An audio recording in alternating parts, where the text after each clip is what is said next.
Kama umefanya matangazo ya Facebook pamoja na Instagram kwa zaidi ya miezi 6 na haujapata kitu ambacho ulikuwa unakitegemea, yani umepata matokeo ambayo ni mabaya, basi hii video unatakiwa kuifuatilia mwanzo mpaka mwisho. Kwa maana hii video ndio inaenda kukuokoa katika hicho kipindi kigumu ambacho unapitia, na bila kupoteza muda, twende ndani. Kitu cha kwanza ambacho unatakiwa kukifanya ni kuacha kwanza kufanya hayo matangazo, kwa maana ya kustop kufanya matangazo kwa sababu direction yako bado haieleweki. Lakini pia kitu cha pili ni kufanya review ya matangazo yako yaliyopita, na review utaangalia katika maeneo makuu mawili. Cha kwanza utaangalia upande wa challenges, lakini pia upande ambao ulikuwa unakupa matokeo mazuri, na hasa katika upande wa challenging, sehemu ambayo unatakiwa uwe makini sana, uangalie vile vitu ambavyo vimepelekea kushindwa kupata matokeo mazuri. Kama ulikuwa unapata message nyingi lakini unashindwa kuuza kwa mteja hata mmoja, ama ulikuwa unapata wateja wengi lakini unashindwa kuwahudumia, ama changamoto yoyote ambayo ulikuwa unaipata kwenye hayo matangazo yako, just note them down. Lakini pia kitu cha pili, kwenye review hapo kisha unaandika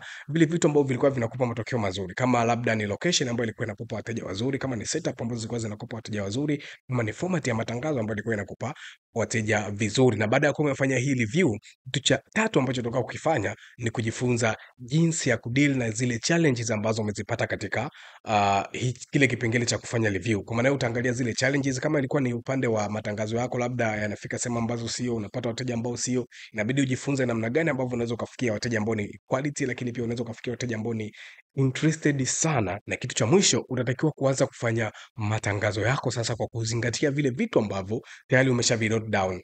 Hakikisha zile challenges umezifanyia kazi zote, lakini pia hakikisha upande wa zile mafanikio ambazo zile vitu ambazo zilikuwa zinakupa mafanikio na deal nazo effectively, kwa maana hapo ndipo kuna mafanikio yako mengi sana. Hii ni framework fupi sana ambayo ukiitumia kuanzia leo, ukaifanyia kazi kuanzia leo, naamini itakuwa ni framework yako nzuri sana ambayo itakupa matokeo mazuri sana. Otherwise itaendelea kukupa matokeo kama ambayo unapata sasa hivi, kwa sababu utakuwa haujaizingatia hii hapa framework. Kama umependa video hii, hakikisha unanifollow, lakini pia hakikisha unashare kwa washikaji zako wawili. Vile vile hakikisha unaisave ili uweze kupata video nyingi sana kuhusiana na matangazo ya Facebook pamoja na Instagram.